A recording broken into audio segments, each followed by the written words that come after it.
Hi, this is Attorney Mike Redlin coming to you from Chicago as usual, and today we're going to look at Better Call Saul Season 4, Episode 4. It's called Talk. Let's do this.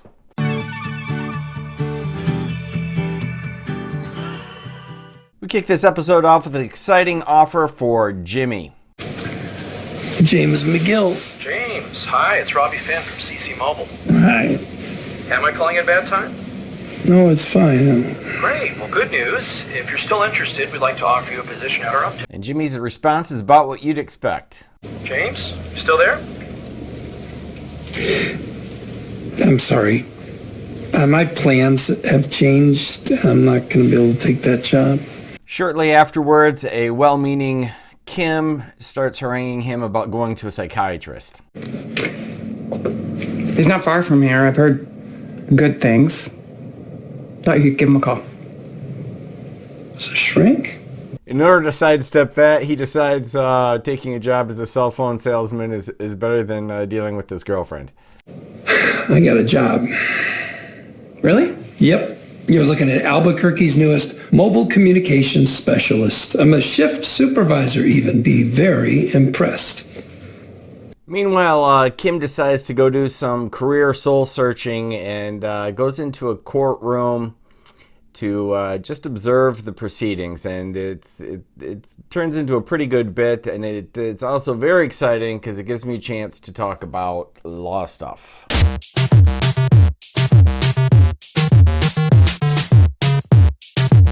State versus Scotty Blakey. Miss Wexler, do you have a matter before the court today? No, Your Honor, just observing. The first thing Kim observes is a pro se defendant, meaning they don't have an attorney, and the judge is really good in this.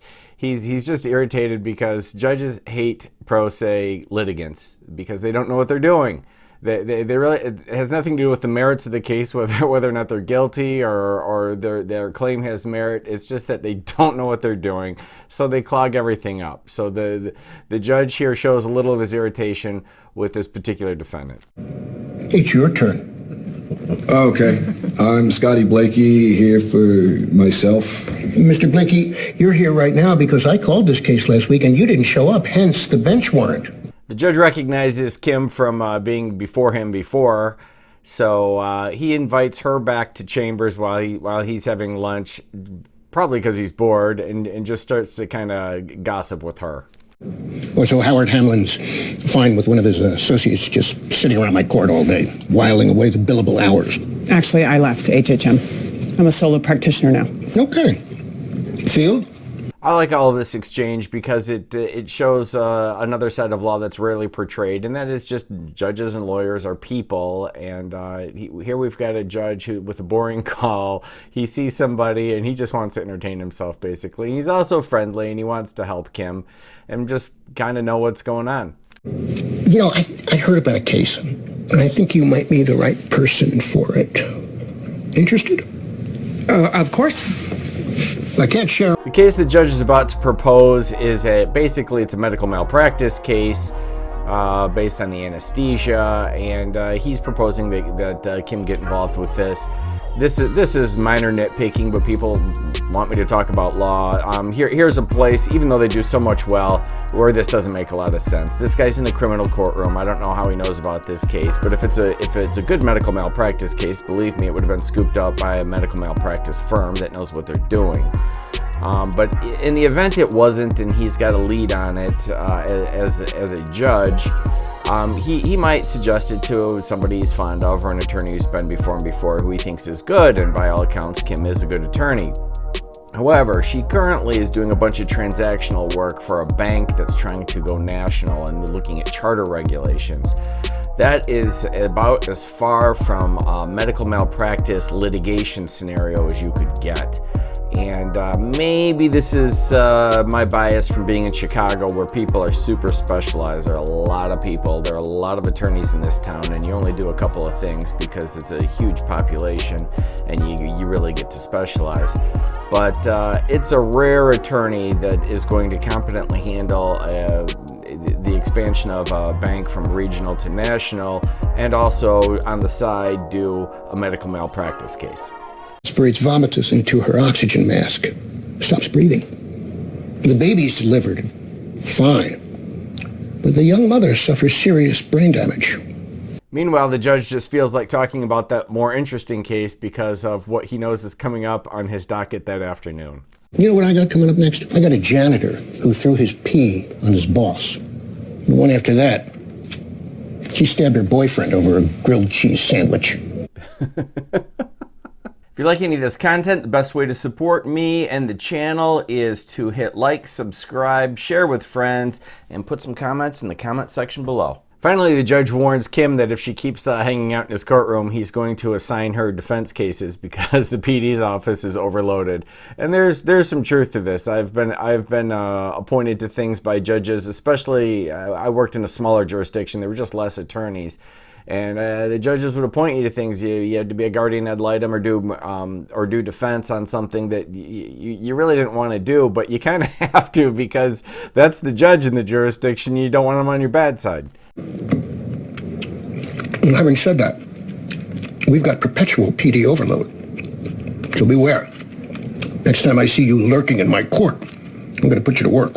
Meanwhile, Jimmy's starting his first day at work, and there are not a lot of customers. And as you can see, he's just playing with the ball here, and you know, this just doesn't look like it's going to go well.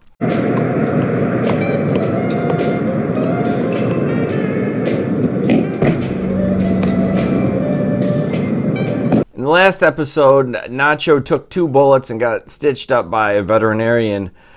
Because they staged a hit. Gus did this on purpose because, you know, Nacho's compromised and he wants to use him as an asset for his stuff. So in this particular clip, Nacho goes and points out who he claims, you know, did the hit on his partner, although he knows they didn't. He's just carrying on with the cover story and basically doing whatever Gus says because if he doesn't, then Gus will out him and he'll be killed by his own his own people, Hector and that crowd.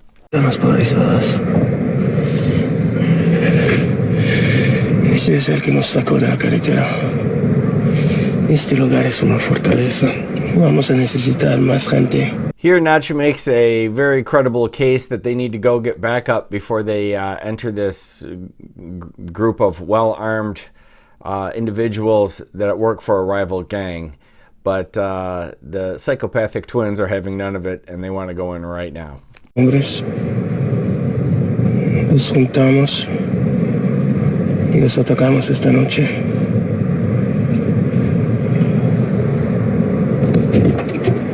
Of course, this results in a major bloodbath. Lots of people shot and killed here, culminating in this bit right here.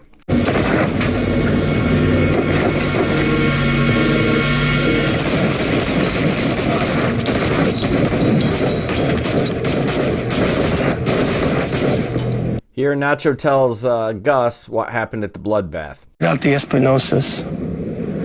They're all done. And the Salamanca brothers? Marco took a hit, but he'll pull through. Here, Nacho shows that he sees what's actually going on, but there's not a whole lot he can do about it. It's territory, isn't it? Salamancas wipe out the Espinosas. Espinosa territory isn't for grabs. And here, Gus informs Nacho, even after all that he's been through and he's still not healed from the 2 bullets he took from the staged hit, that it's not over. Get some rest. You have more to do. This is a great bit. It's set up by Mike's daughter, forcing him to go into sort of a group therapy session at church, and he's been participating in this over time. But one of the members is telling a bunch of lies, and Mike figures it out because of being an old cop and just understanding things, and it kind of plays out here. Mike, you have something you want to add? You don't want to hear what I have to say.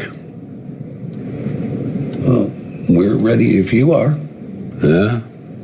Here, Mike confronts the liar directly. This guy was never married. What are you talking about? Mike, now, you know the rules. Yeah, I know your rules. Of course, this confrontation makes everybody very uncomfortable and sets up this episode's favorite line.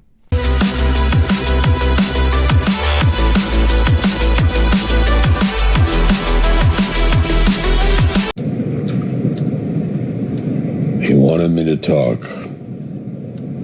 I talked. So Jimmy goes to get paid from his co-conspirator in the Hummel heist from last episode, and it went actually better than expected. But at the very end, his co-conspirator says something to him which launches a whole new idea in Jimmy's head. Sounds good. When you do, call the vet. Yeah? Yeah, new job, new phone. You never know who's listening. Then Jimmy goes back to the phone store to put his new plan in action. You gotta pray that your dear Lord is holding you near. And just turn on. The takeaways for this episode are that Kim appears to be lost and she's just hanging out in courtrooms because she's not feeling it, even though her firm is going very well and she's got tons of work from Mesa Verde and is making money. Jimmy gets a new job, but it appears that trouble's brewing at the new job. He's got a little too much time on his hands. And poor Nacho, ever since he got compromised and Gus knows that he tried to put a hit on Hector, his life has not been good, and it appears that he's got more to come. Here at Law Talk, we do a lot of videos answering common legal questions. We also do reviews of law in the movies and on TV. We also share some of our more interesting cases. We're always putting out new videos. So if you like that, please hit like, subscribe, and ring the bell.